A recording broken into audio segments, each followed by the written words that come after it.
మహాగణాధిపతయే నమః. శ్రీ గురుభ్యో నమః. శ్రీమాత్రే నమః. శ్రీ మహాసరస్వత్యై నమః. మా గురుదేవులు బ్రహ్మశ్రీ వద్దిపర్తి పద్మాకర్ గారి పాదపద్మాలకు పాదాభివందనం చేస్తూ కార్తీక పురాణం కార్తీక మాసం 15వ రోజు. 15వ రోజు చేసే దీపదాన మహాఫలితము. ఒక ఎలుక అనుకోకుండా శివుని సన్నిధానంలో దీపం వెలిగించడంతో శాప విముక్తి పొంది స్వర్గానికి వెళ్ళడం. స్నానం. సూర్యోదయానికి ముందే లేవాలి. పవిత్రంగా నదులలో కానీ చెరువులలో కానీ ఏమీ లేకపోయినా ఇంటి దగ్గరైనా సరే సంకల్పపూర్వక స్నానం చేయాలి. మనం స్నానం చేస్తున్నప్పుడు గంగా గంగా గంగా అని అనుకుంటూ ఉంటే మనం పోసుకుంటున్న నీళ్లు గంగాజలమయ్యి గంగా స్నాన ఫలితం వస్తుంది. ముందుగా గోవింద గోవింద అని కానీ పుండరీకాక్ష పుండరీకాక్ష అని కానీ అనుకోవాలి.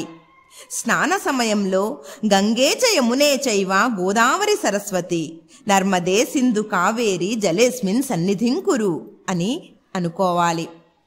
దానం. 15వ రోజు బంగారంతో కానీ వెండితో కానీ తయారు చేసిన ఉసిరికాయను స్నానానంతరం దానం చేయటం చాలా మంచిది. ఉదయం కుదరకపోతే సాయంత్రం మరలా స్నానం చేసి దానం చేయాలి. ఎక్కడైనా నదీ తీరం దొరికితే ఈ పూట స్నానం చేశాక అన్నదానం చేయడం, భూదానం చేయడం, గోదానం చేయడం, స్వయం పాకం దానం చేయడం చాలా మంచిది. కొంతమంది అన్నదానం స్వీకరించరు. మొత్తం నెల్లాళ్ళు నక్తం ఉండేవారు అన్నం పగలు తినరు. అటువంటి వారికి స్వయం పాక దానాలు చేయాలి.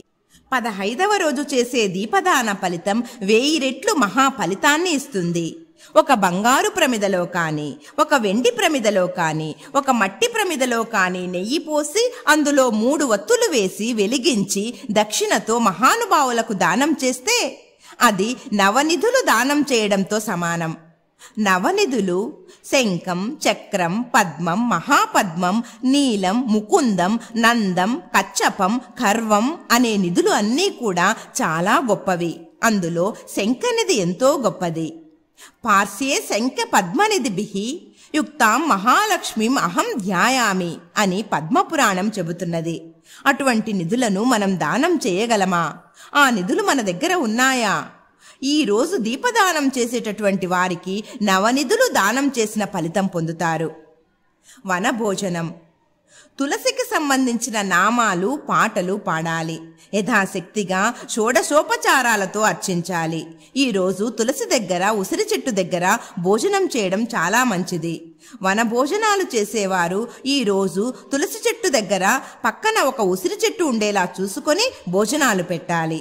నక్తం ఉపవాసం చేసేవారు ఉసిరి చెట్టు సన్నిధానంలో పగలు కాకుండా రాత్రికి భోజనం చేయాలి. నిషిద్ధములు. ఈరోజు ఎట్టి పరిస్థితుల్లోనూ తలకు నూనె రాసి తలంటుకోకూడదు. పగలు కానీ రాత్రి కానీ తలకు చమురు పెట్టుకోకూడదు. ఒంటికి కూడా నూనె రాసి అభ్యంగన స్నానం చేయకూడదు. నలుగు పిండి ఈరోజు పెట్టుకోకూడదు. 15వ రోజు వరిపిండితో తయారు చేసిన ఆహారాన్ని సూర్యోదయం నుండి సూర్యాస్తమయం వరకు తినకూడదు. బియ్యం పిండితో అట్లు వేసుకొని తినడం కానీ, వరిపిండితో చేసిన అప్పాలు కానీ తినకూడదు. 15వ రోజు అసత్యం అస్సలు ఆడకూడదు. అబద్ధాలు ఆడేవారికి వచ్చే పాపం అంతా ఇంతా కాదు. అసత్యం పలకడం వలన వాడికి 10 సంవత్సరములు మహా తపశక్తి అంతా నశించిపోతుంది.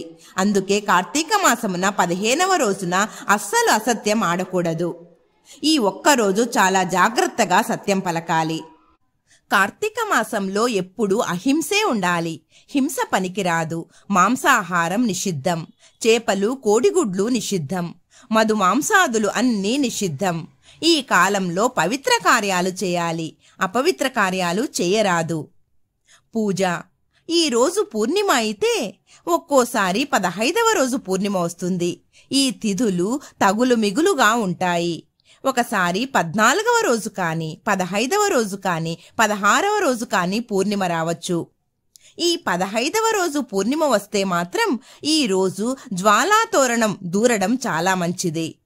కృత్తికా నక్షత్రం రోజు కానీ, అమావాస్య ముందు వచ్చే చతుర్దశి నాడు కానీ, కార్తీక పూర్ణిమ నాడు కానీ ఈ 3 రోజుల్లో కూడా స్తంభాలు నాటి వాటికి గడ్డితోటి వెంటిని తయారు చేసి ఆ వెంటిని అంటించి దాని క్రింద నుండి దూరేటటువంటి విధానానికి జ్వాలాతోరణం అని పేరు.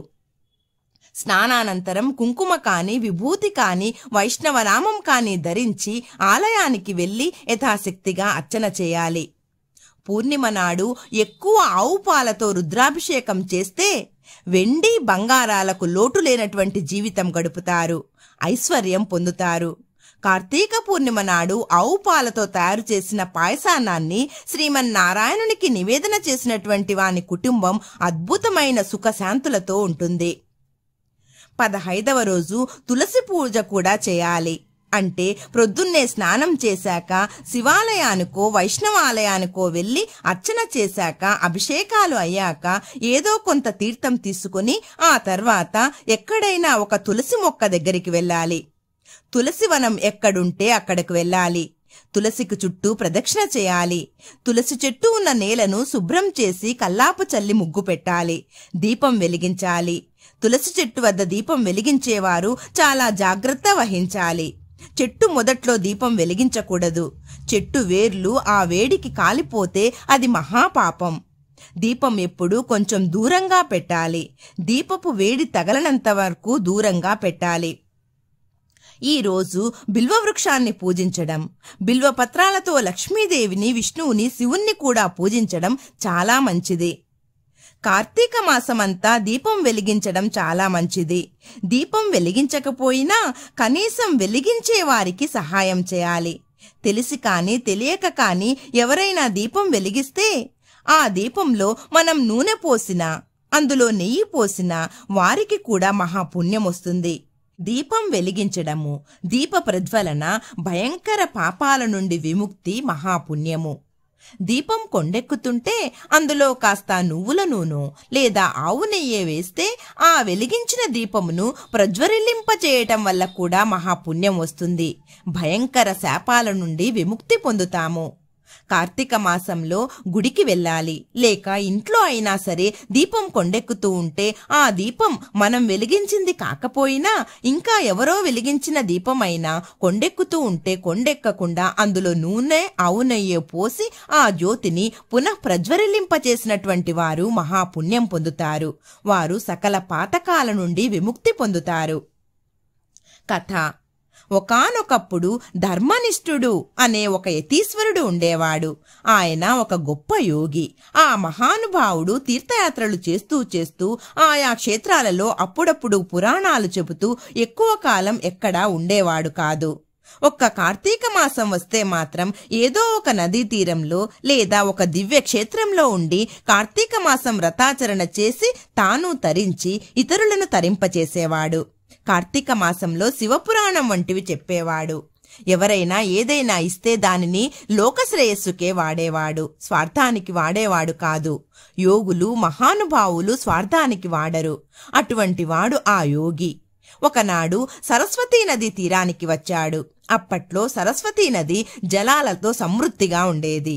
ఇప్పుడు దురదృష్టవశాత్తు సరస్వతీ నది పూర్తిగా అంతర్వాహిని అయిపోయింది. సరస్వతీ నది తీరంలో ధర్మనిష్ఠుడు నివాసం ఏర్పరచుకున్నాడు. సరస్వతీ నది సమృద్ధిగా ప్రవహిస్తోంది. ఆ నదీ తీరంలో పరమ పవిత్రమైన శివాలయం ఉన్నది. అక్కడున్న శివునికి దక్షిణేశ్వరుడు అని పేరు.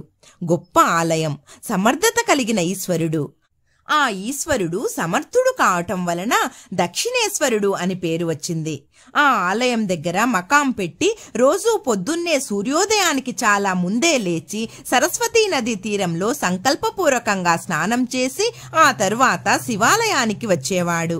అర్చకుడు ఆయన చేత స్వయంగా అభిషేకం చేయించేవాడు. యతులు, పీఠాధిపతులు, పౌరాణికులు, మహానుభావులు అభిషేకం చేస్తే ఈశ్వరుడు సంతోషిస్తాడు. అందులో కార్తీక మాసం పుణ్యాత్ములు చేసే అభిషేకం ఊరు అంతటినీ కాపాడుతుంది. తద్వారా దేశానికి క్షేమం వస్తుంది, సుఖశాంతులు లభిస్తాయి, వర్షాలు కురుస్తాయి, ధనధాన్యాదులన్నీ అభివృద్ధి అవుతాయి. అందుకని ఆ ఊరిలో దక్షిణేశ్వరుని ఆలయ అర్చకులంతా మహాత్ములు కనుక ఆ యతీశ్వరునితో, అయ్యా, ఈ నెల్లాళ్ళు మేము మంత్రం చెబుతాము, అభిషేకంకు కావలసిన సామాగ్రి అందచేస్తాము. వాటితో మీరే ఈశ్వరునికి అభిషేకం చేయండి. సాయంత్రం మీరు పురాణం చెప్పండి. ఆ తర్వాత ఆలయం కట్టేసి వెళ్ళిపోతాము. మీరు మంటపం దగ్గరనే పడుకోండి. పొద్దున్నే మీకు ఏం కావాలో అవి మళ్ళీ ఏర్పాటు చేస్తాము అన్నారు. అలాగే కార్యక్రమం జరుగుతోంది. ఇంతలో 15వ రోజు వచ్చింది. ఆ రోజు ప్రొద్దున్నే యతీశ్వరుడు వచ్చాడు. ప్రొద్దున్నే లేచాడు, స్నానం చేశాడు, సరస్వతీ నది జలాన్ని పట్టుకొచ్చాడు. అద్భుతంగా దక్షిణేశ్వరునికి అభిషేకం చేశాడు. ఆవు పాలతో, ఆవు నేతితో, ఆవు పెరుగుతో, తేనెతో, గంగాజలంతో, పన్నీటితో, పుష్పజలంతో, హరిద్రాజలంతో అంటే పసుపు నీళ్లతో, కుంకుమ నీటితో, పళ్ల రసాలతో, కొబ్బరి నీళ్లతో అభిషేకం చేశాడు. పగలంతా ఉపవాసం ఉన్నాడు. సాయంత్రం వేళ మరలా రుద్రాభిషేకం చేసి అర్చన చేయించాడు. ఆపై ఈశ్వరుని చరిత్ర అంతా చెప్పాడు. శివపురాణం చెప్పాడు. శివుని లీలలన్నీ వర్ణించాడు. నాయనలారా, ఈరోజు 15వ రోజు. శివాలయంలో దీపం వెలిగించినా, దీపదానం చేసినా అది కోటి యజ్ఞ మహాఫలితం ఇస్తుంది. సకల దేవతా అనుగ్రహం మనకు కలిగేలా చేస్తుంది. అందువల్ల మీరందరూ దీపాలు వెలిగించండి అనగానే ఆయన మహాత్ముడు కనుక ఆయన మాట అందరూ విని దేవాలయమంతా దీపాలు పెట్టేశారు. గణపతి, కుమారస్వామి, నందీశ్వరుని దగ్గర, ధ్వజారోహణం దగ్గర ఎక్కడ వీలుంటే అక్కడ దీపాలు పెట్టారు. హరహర మహాదేవ శంభో శంకర అంటూ శివనామస్మరణతో ఆ గుడిని మారుమ్రోగేలా చేశారు. ఇలా అందరూ తృప్తిగా దీపాలు వెలిగించి ఆ తర్వాత ఆయన చెప్పిన కథ విని తీర్థప్రసాదాలు స్వీకరించి ఎవరి దారిన వారు వెళ్ళిపోయారు. ఈయన కూడా అందరూ వెళ్ళిపోయాక శివునికి నివేదన చేసి ఆ ప్రసాదం తాను తిన్నాడు. గుళ్ళోనే ఒకచోట శివునికి నైవేద్యం పెట్టడానికి కొంచెం అన్నం వండేవాడు. పెసరపప్పు, కొన్ని ద్రవ్యాలు వేసి అన్నం వండేయడం, బియ్యం, పప్పులు కలిపి వండేస్తాడు. అదొక పులగం లాంటిది. సకల పదార్థాలు కలిపిన ఒక కిచిడీ లాంటిది. దానిని ఈశ్వరునికి సాయంత్రం పూట నివేదన చేసి నక్తం అనే పేరుతో రాత్రి కొంచెం తినేవాడు. మిగతాదంతా అక్కడున్న పక్షులకు, ఎలకలకు అన్నింటికీ పెట్టేవాడు.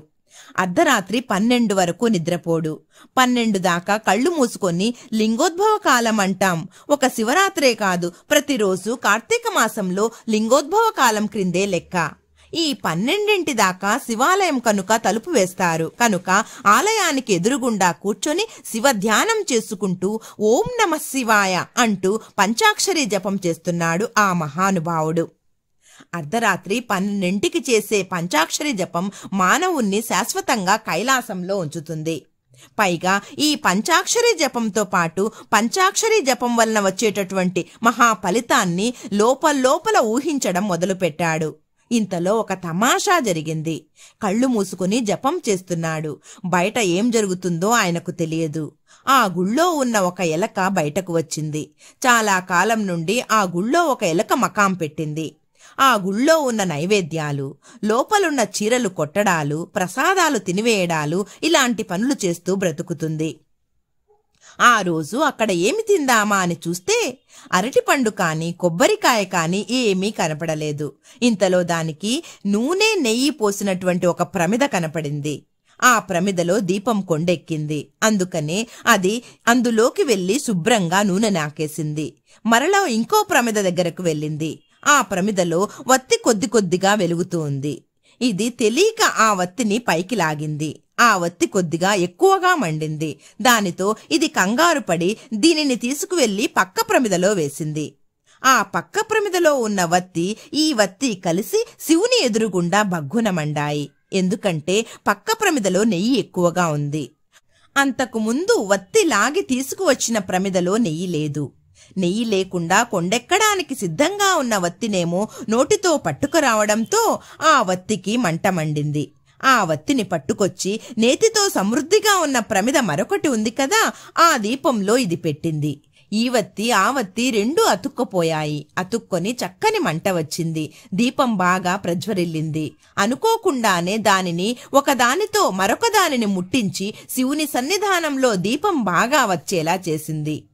ఇంతలో ఆ దీపం అలా వెలగగానే దానికేసి చూసుకోగానే ఎలుక కాస్త అందమైన పురుషుడుగా మారిపోయింది. ఆ అందమైన పురుషుడు నేను ఎవరిని ఏమిటి అనుకుంటూ ఉండగా అప్పుడే ధర్మనిష్ఠుడు జపం విడిచిపెట్టి సమాధిలో నుండి బయటకు వచ్చాడు. ఆ యతి ఎలుకకు ఇలా అయ్యిందని చూసి ఆశ్చర్యపోయి, ఓ ఎలుక, అనుకోకుండా ఒక వత్తిని మరొక వత్తితో కలిపి శివుని సన్నిధానంలో దీపం వెలిగించావు. ఆ పుణ్యంతో నీకు మానవ రూపం వచ్చింది. అసలు నువ్వు ఎవరు అంటే, నాకేమీ తెలీదండి, నేనెవరో మీరే చెప్పండి అంది ఆ ఎలుక రూపం నుండి పురుషుడుగా మారిన ఆ వ్యక్తి. అప్పుడు ఆయన కళ్ళు మూసుకొని దివ్య దృష్టితో చూసి, నువ్వు పూర్వజన్మలో ఒక మహాపండితుడివి. ఆ జన్మలో నాస్తికవాదం చేసి ఆవుల్ని పశువులని తిట్టావు. అనేక జన్మలు ఎత్తి చివరకు ఎలుక జన్మను ఎత్తావు. ఈ ఎలుక జన్మలో నీవు శివాలయంలో తిరుగుతున్నావు. నీ పూర్వజన్మలో ఒక పుణ్యం చేశావు, తల్లిని పూజించావు. అన్ని పాపాలు చేసినా మాతృపూజ చేయటం వలన ఆ పుణ్యం చేత ఈ శివాలయంలో ఎలకై తిరుగుతూ అనుకోకుండా దీపాన్ని ప్రజ్వరిల్లింపచేశావు. 15వ రోజు కార్తీక మాసంలో శివాలయంలో దీపం ప్రజ్వరిల్లింపచేస్తే ఎటువంటి పాపమైనా తొలగిపోతుంది. అందుకే నీ పాపం పోయి ఎలుక రూపం నుండి ఈ దివ్య రూపం వచ్చింది. హాయిగా స్వర్గానికి పో అన్నాడు. ఇంత గొప్పది కార్తీక మాసంలో దీపం వెలిగించడం, దీప ప్రజ్వలన చేయటం, ఇతరులు వెలిగించిన దీపాన్నైనా మనం ప్రజ్వరిల్లింప చేయటం, ఇవన్నీ చాలా మంచివి. భక్తులందరం 15వ రోజున దీపం వెలిగించి తరిద్దాము. భక్తులు తరించడానికి ఇది సులభోపాయం. సర్వం శ్రీ పరమేశ్వరార్పణమస్తు.